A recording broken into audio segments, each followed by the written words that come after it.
Guys, we continue working on this Nissan Frontier truck that was rolled on its side. In the last video, I went over all of the steps that it takes to get this replacement door prepped and ready for paint. Then I went ahead and got the door sprayed while going over all of the steps to get the job done right. And as usual, everything turned out looking beautiful. Then the metal part of the front bumper that was damaged got some love.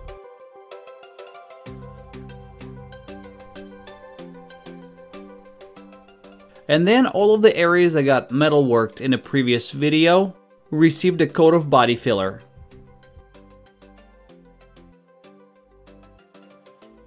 Oh man, it's been such a long time since my last upload, and to be exact, it's actually been over a year. But in this year that I took off from YouTube, I've been real busy. I got through a ton of projects and I filmed every last one of them. So at this point, I'm getting back onto my YouTube posting schedule. I got a ton of great footage for you guys, so make sure to tune in and I promise I won't disappoint. Here's a quick example of some of those projects, where I go over a lot of tips and tricks on how I do all of my metal work.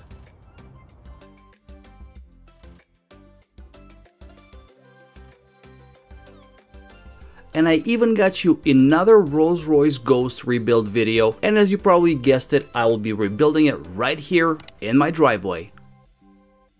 I ended last video by applying some body filler to all of the areas that got metal worked, and this video is starting out with some primer already on the panels. So what happened? I reside in a Seattle area in a state of Washington, and the laws of my state are such that if I purchase a vehicle from insurance auto auction where the vehicle been deemed a total loss, before I can get the vehicle licensed, I have to run it through State Patrol inspection. For most part, this inspection is a joke, but the main purpose of the inspection is they check to make sure that I have all of the receipts for all of the replacement parts. Back in the day, car theft was a really big problem, where cars were being stolen and then stripped because there's a lot of value in the used car parts. So nowadays, it is much harder to steal a modern vehicle. Vehicle anti-theft systems came a long ways in the last 20 years. And that led to a sharp decline in auto theft in recent years. And even though stealing a car these days is so much harder than it used to be, the purpose of the inspection is to make sure that all of my parts were purchased legally and that none of them are stolen. From the date of the purchase of the truck to the date of the inspection, I only had few days, and I still had to order some of the parts and wait for them to come in, like for example the door and also the airbags. So in a nutshell, I had to quickly roughen the bodywork in and put some primer down to make things look halfway presentable for the inspection. And now I'm gonna have to sand down some of this primer so I can reapply the body filler so I can block it out and make it look perfect. Alright, so let me back up just a little bit. Once again, I just want to show how far we have come with this metal work, where this bedside was to where it is now.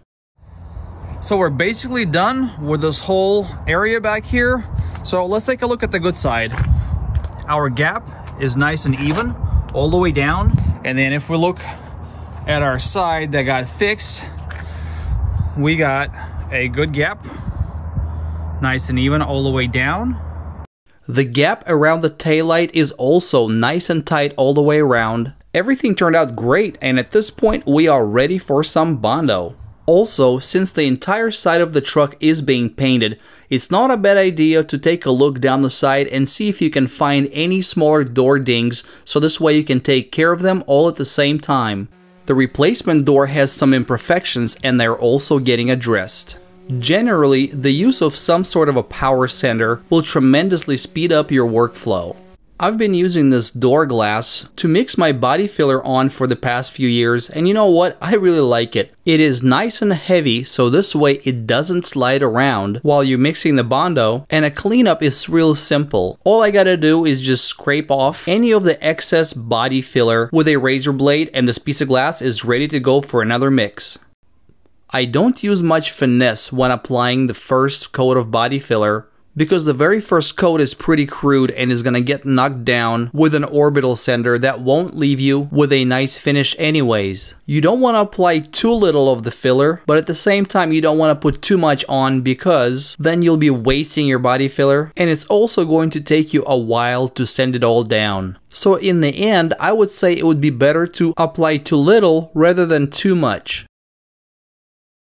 I normally level out the first coat with an 80 grit sandpaper on an orbital sander. This is a huge time saver over trying to do the same thing by hand by using a sanding block, especially if you're trying to level out a large area. And as the first coat gets leveled out, all of the low areas get filled, but all of the highs get revealed as they pop up through the filler. So all of the spots where the metal is still popping through, those are all high spots, then they need to be knocked down some more. And if you think about it, the whole body filler process is basically refinement, step by step. You put a coat on, you start sanding it down, you see some imperfections, knock them down. But when you knock them down, you actually create little low spots. So the following coat will cover those low spots up, and you sand everything off again.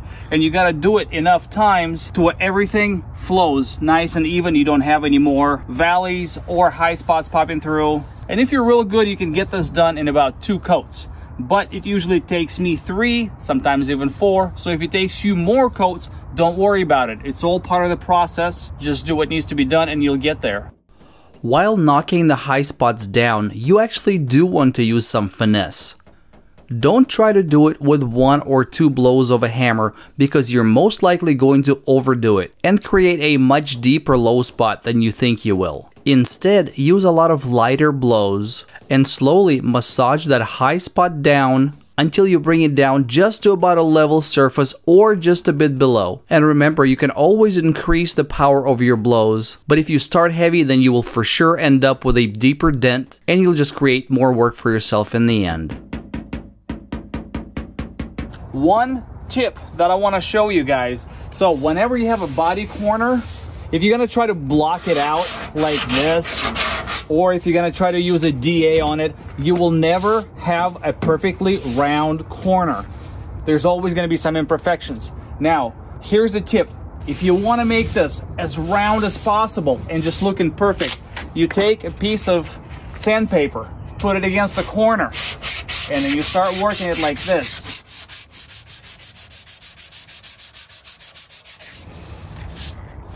The sandpaper will hug this contour just perfectly. And then once you're done, this corner will look 100% every single time.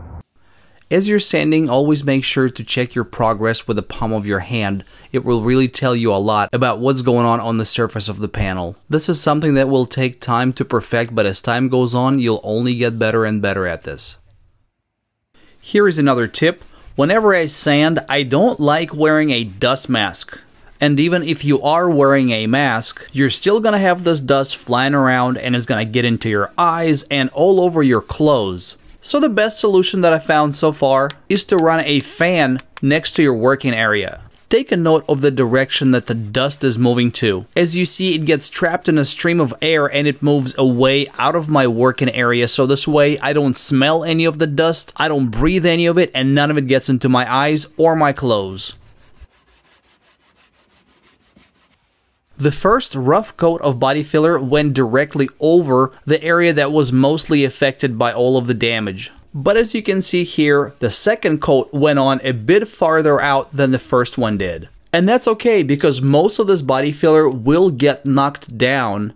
And at the same time, we're gonna get a nicer, smoother transition between our initial work area and an existing undamaged panel. It is important to sand in a crisscross pattern in order to achieve that nice flat surface while you're sanding, while constantly checking on your progress with the palm of your hand.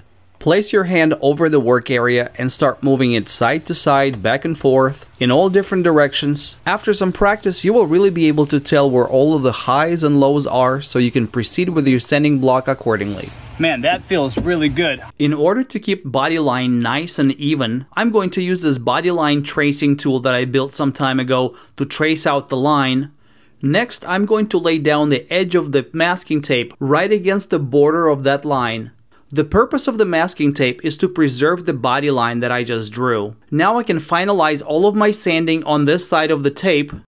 Once I'm satisfied with the finish in the area that I just worked, I can peel off the tape and right away I can tell that my body line is becoming really pronounced. And now I'll use a fresh piece of tape to mask off the line once again, only this time I'm going to be masking off the opposite side. And then I'll finalize all of the sanding on the lower part of the wheel well arch. As the tape got peeled off for the last time, it revealed a real nice but real sharp body line. So I used 180 grit sandpaper with a really light pressure to just barely round off that sharp edge. Just gotta make sure not to get too carried away and take off just enough to where you would match the contour of a factory body line. Alright, so all of the body work is finally done. And the thing is, you gotta take your time if you want it done right, which I did. So let's go ahead and see what we got. There were a few more areas that I did not even show you guys in the beginning, but these were, a lot of the smaller things I still needed to get done before paint. When the strut got rolled over, the damage spanned all the way up to the tops of the doors. Our replacement door had a couple of small dings, so we got those squared away at the same time as we did all the other big stuff. And this is the area that took the most time by far, because the bigger the area, the longer it takes, because there's a lot of smaller areas that you have to address, and then you basically got to blend all of the work together so it's one seamless transition. So at this point we are just about ready for primer. The last step we got to take is, if you look right here, we have a lot of heavier sandpaper scratches that are just on the outside of all of our body filler work. So we got to get all of this stuff feathered out, so that way there's no chance later on for any of these fine scratches to come through the finish and reveal themselves. Normally, I start out with 80 grit sandpaper to handle most of my body filler sanding. And once I get to the point where I'm almost done sanding, where the panel feels nice and straight, then I will switch it up to finer grit sandpaper, like 180 grit or in some cases 220 grit sandpaper. That finer grit paper will refine the 80 grit sandpaper scratches. And once all of my sanding is done, I still want to refine the scratches that are on the outside of my work area with some 320 grit sandpaper. At this point, the scratches that 320 grit sandpaper left behind are so small you can barely see them. So at this point, we are ready to apply some primer. In order not to get any of the overspray into my door jambs, I like using this foam masking tape. It's basically a tube of foam with one sticky side. So this stuff just goes right into the door jamb. Use light pressure to push the foam tape into the door jamb. With the tape in, once we close the door, that gap is actually filled with that tape. That's what we got. And so basically that will keep all of the overspray from getting into that door jamb and also getting on the back side of this door. I like using this stuff because it's a quick and simple solution for scenarios such as this one. I save some of the flyers that come in as part of a junk mail. These things make great masking paper and they're always free. And speaking of free masking materials, it so happened that my next door neighbors were getting their house painted, and I told the workers that I did not want any of the overspray to get on any of my vehicles. So they came out and wrapped all of the cars in front of my house with this clear plastic protective film. As the day went on, it got pretty windy, and I'm just glad that this was not the day that we were painting the truck, because with all of this breeze, we would have gotten a ton of dirt in our paint. But since this is only primer, where most of it will get sanded down anyways, it didn't really matter. This is a Harbor Freight cheapy $20 paint gun. I actually did a review on one of these a few months back, and I wasn't too impressed on the way it laid down the base coat and clear coat, but this gun is good for one thing. It's good as a primer gun. Because with primer, you're not looking for a nice finish, you're just looking for coverage, because most of the primer will get sanded down later on anyway, so quality of the finish doesn't really matter. The primer I've been using for a while is this U-Pole primer. It's decent, works just fine. So this stuff mixes 4-to-1, meaning 4-part primer, 1-part hardener. This is a high build primer, so it's meant to be stacked up. So this stuff is real thick.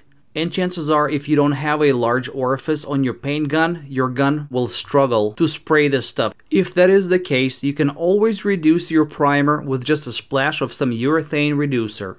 Make sure to run your primer through a strainer because there's always little chunks of dried primer that will make it into your mix, and if you don't strain this stuff, it will surely clog your paint gun and you'll have a really hard time laying any of this stuff down onto your panels. Do a final cleaning of the panels by applying some wax and grease remover and then wipe everything dry with some paper towels or a microfiber cloth. Since the quality of the finish doesn't really matter, in order to keep the overspray down, I normally set my air gauge with primer to about, let's see here, yeah, right around 15 psi. Always wear an appropriate respirator because all of these paint products are full of harsh chemicals and you don't want them ending up in your lungs.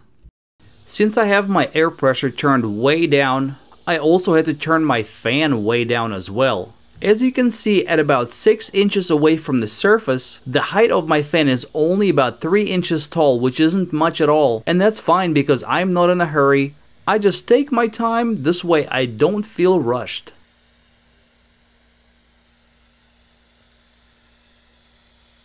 If your bodywork is done right, and you don't have any deep scratches on the surface of your panels, then you can just lay down one coat of primer and you're done. But if you feel that the quality of your work is questionable, you can always lay down a second coat of primer. So this way you're going to build up a little thicker layer. So later on, as you're sanding this stuff down, you're going to give yourself just a little more room to improve a final result. I'm pretty confident with the quality of bodywork that I do. So generally, I get away with putting down one thin coat of primer, and normally that does it for me. As you're applying the primer, do it at about 50% overlap and don't move too slow because even though this stuff is pretty thick, you can still make it run. All that it means is later on you're gonna spend more time trying to sand down that run, so if you don't get that run in the first place, you'll just save yourself some time down the road. And now with all of the primer down, it takes us to the last step of this process. And as usual, for guide coat, I always just use some black primer in a can, just something cheap, doesn't have to be anything special. So it is primer over primer, so it cannot hurt anything. And it's cheaper than going out and buying dedicated guide coat because this stuff works just as good. Put on a little or put on a lot doesn't really make a difference in this case because in the end, it's all gonna get sanded down anyways. So in conclusion, I want to say that if you're trying to end up with a good result in the end, take your time, never rush the job. If you feel that you've messed up somewhere along the way, this is a perfect opportunity for you to fix things before you get any further. So if you have to go back and fix something, even though you already have some primer down, that's okay. Fix whatever you gotta fix and then just reapply the primer because once the paint goes down, that's it. There is no more going back to fix things at that point in time. So in the next video, I'm gonna go through all of the steps necessary to get this truck painted right here, right in my driveway, without getting dirt or bugs in my paint, while at the same time achieving a decent result. So make sure to tune in for that, and in the meantime, leave me a comment. Let me know what you think about the type of work that I do. Also, I would appreciate it if you hit that like button because I guess it lets the YouTube algorithm know that my videos aren't total and utter trash. And I will be seeing you guys in the next video here shortly.